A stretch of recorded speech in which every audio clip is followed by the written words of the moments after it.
It's time for the podcast. Yeah, the podcast is starting. What's a podcast? It's all gonna be alright in the end. It's gonna be alright. And if you've got some worries, my dear little friends, please rest your busy minds, because it's finally time for stories from now and then. Hey kids, welcome back to Stories from Now and Then. My name is Soccer Catastrophe. Captain Blunderface called us in because he got his coat stuck in his car door. Yeah, we are nowhere near old enough for this, but he said Deborah Cass would show us exactly what to do. Oh, and my name is Story Swiftina. Thanks, Deborah Caddis. You're right. We will do a bit of banter, a shout-out, a host read ad, and then introduce Nicola. So, Soccer's Catastrophe, what do you want to banter about? I don't know. What does banter even mean? What's that, Deborah Caddis? It means a playful and friendly exchange of teasing remarks? Okay, let's exchange some playful and friendly teasing remarks. You go first. Okay, Soccer Catastrophe, I officially tease you. Do you accept? I accept your teasing in a friendly manner, Story Swiftina. Thank you for the delightful exchange. Wow, banter is boring. Anyway, Soccer's Catastrophe, do we have a shout-out for today? Today's shout-out goes to Kaysen, Audrey, Peter, and Cooper in Chesterville, Ontario. Kaysen, Peter, and Cooper love tractors, and Audrey loves cats. Today's episode is for you. And with that, we are going to let baby Blunderface segue into Nicola's amazing story. Nicola, can you tell us a story? Take it away. We're going on a journey. I want you and everybody listening to travel with me. Travel back through time, hundreds and thousands of years ago, and travel across the globe to the country of Greece, and in particular, a little island called Ithaca. Now, many, many years ago, there were adventurers, there were heroes and heroines. There were 12 gods and goddesses of the Greeks who lived high up on Mount Olympus. And on this little island called Ithaca, there lived a king and a queen. The king's name, now this is a little bit difficult, his name was Odysseus. And the queen was named Penelope. The Tale of Odysseus, Part 1. Now you must understand that Odysseus was not like other kings. While other kings were busy hitting things with very heavy swords, Odysseus was busy thinking. He was the kind of man who could walk into a room full of his enemies and walk out again with their hats, their belts, and their secret family recipes, and none of them would notice until he was halfway across the ocean. He had a brain that worked like a very expensive clock, all full of little gears and levers and wheels that never stopped turning. This is the story of an adventure in which Odysseus tried to get home, and why it took him 10 years longer than he thought it would. It all began at the city of Troy. There had been a great war which started over a golden apple and a beautiful lady named Helen. The war had lasted 10 years, and everyone was very tired and wanted to go home and get some rest. Odysseus, because he had more brains in his little finger than most generals had in their whole bodies, had come up with the idea of the wooden horse.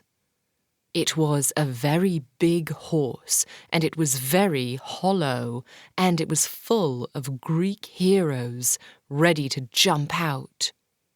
The Trojans took it inside their city because they thought it was a lovely present, which just goes to show that you should never accept a package if you don't know who sent it.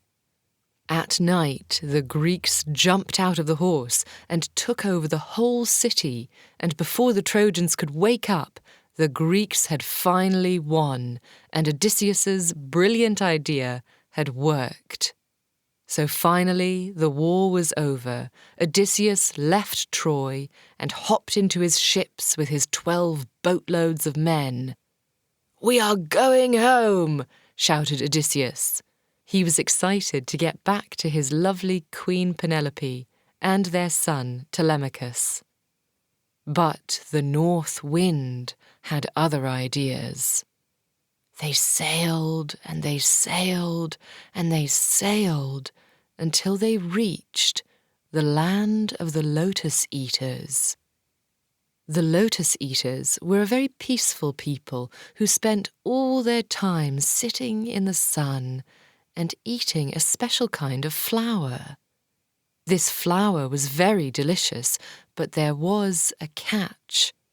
If you ate the lotus flower, you forgot everything. You forgot where you lived, you forgot your mother's name, and you forgot that you were supposed to be rowing a boat. Odysseus sent 3 of his men to go onto the island while the rest stayed on the boat. But those 3 men didn't come back. When Odysseus went to find them, they were sitting under a tree looking very happy and very silly. "Come back to the ship," said Odysseus. "A ship? What's a ship?" asked the men. "Is that like a type of watermelon?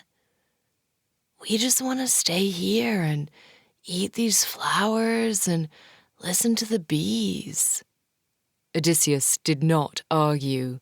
He was a man who knew that you cannot argue with people who are eating lotus flowers. He dragged them back to the ships by their ears, and then he tied them to the benches with a very difficult knot. The 3 sailors cried and they wailed, asking for more lotus flowers to eat. But soon the salt air cleared their heads, the lotus flowers wore off, and they remembered Odysseus and their fellow men and their families waiting at home. The next island they came to was the island of the Cyclops.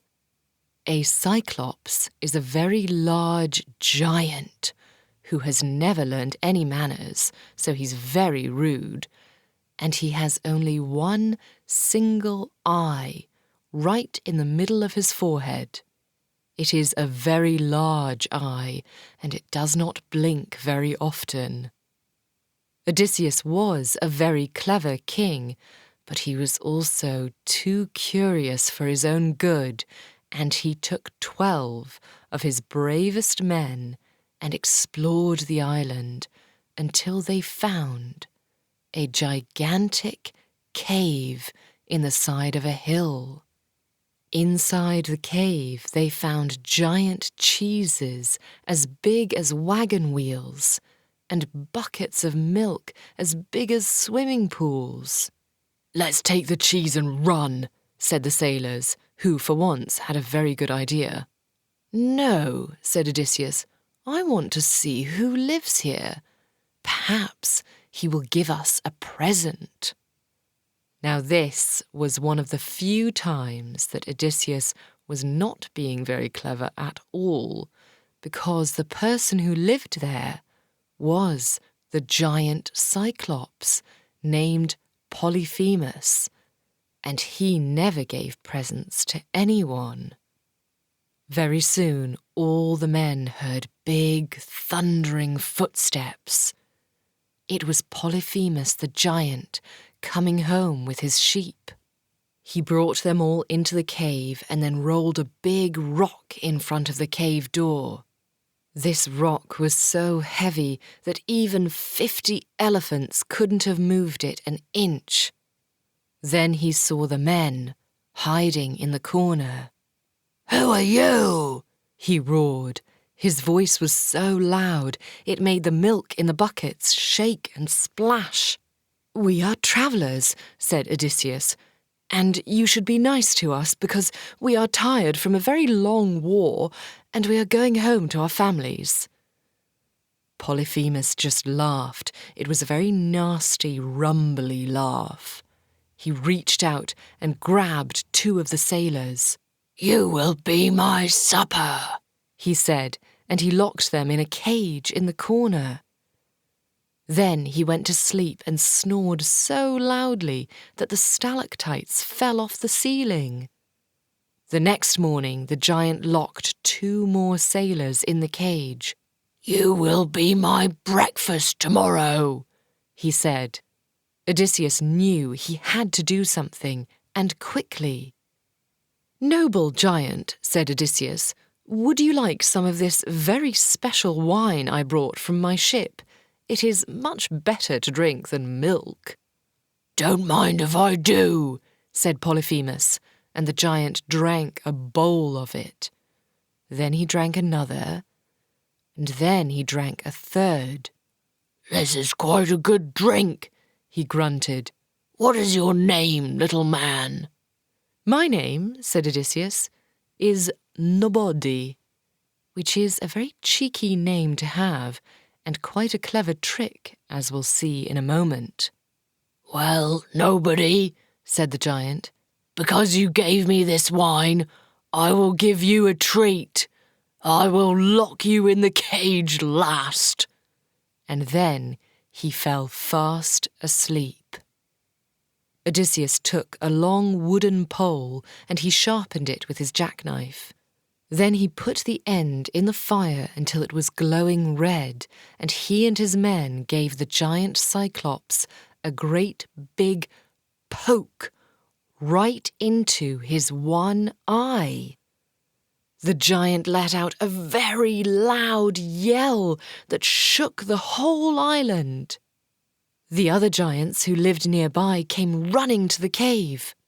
"Polyphemus! What is the matter? Is someone hurting you?" they shouted through the rocky cave. "It's Nobody!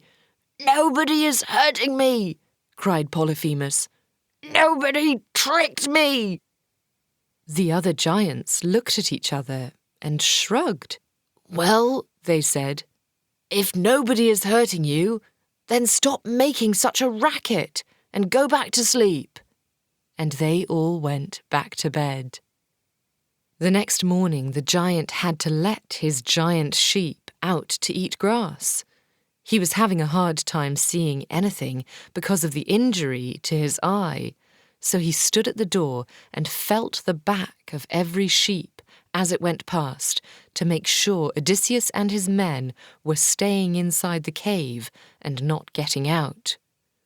But Odysseus was much cleverer than a blind giant. He told each of his men to crawl under each of the giant sheep and grab onto their furry bellies. He whispered to his men, "Whatever you do, don't let go of the sheep until you are far out of the cave." So each of his men held on tight to their sheep's wool and stayed underneath, as quiet as mice. The giant felt the woolly backs of the sheep as they passed by, and he said, "Off you go, little sheep." And the men rode out right under his nose. Odysseus himself held onto the wool of the biggest ram and escaped last of all. The men then let go of their sheep and they rolled away, running back to the beach of the island as they looked behind them at the huge giant. They splashed into the water and swam back to the ships without the giant realizing what had happened. They were so relieved when they got back on the boat, laughing and pointing back at the giant, who was stuck on the shore with no boat. Odysseus shouted back from the boat, "Hey, Polyphemus, you evil giant! You can't catch us! If anyone asks who poked your eye, tell them it wasn't Nobody after all. It was Odysseus, king of Ithaca." And Odysseus and his men sailed away into the distance, laughing. I just love thinking of all of those men clinging on to the bellies of the giant sheep as they're making their escape. It was a really clever idea, and Odysseus is a very clever man. But he does also make some mistakes. Even the most clever people sometimes make mistakes. And the adventure is not over yet.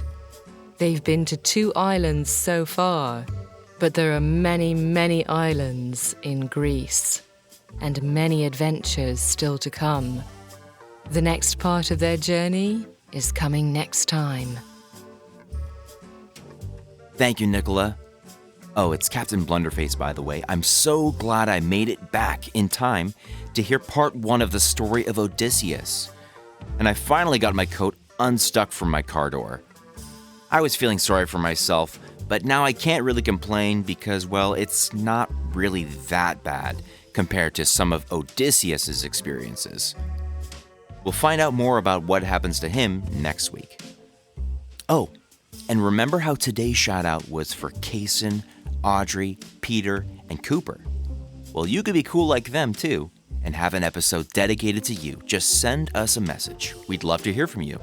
You can find us on Instagram at Stories From Now and Then.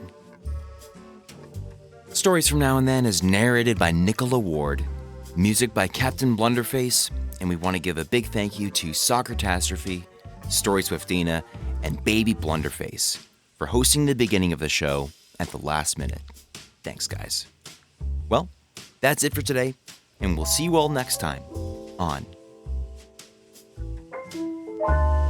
Stories from now and then.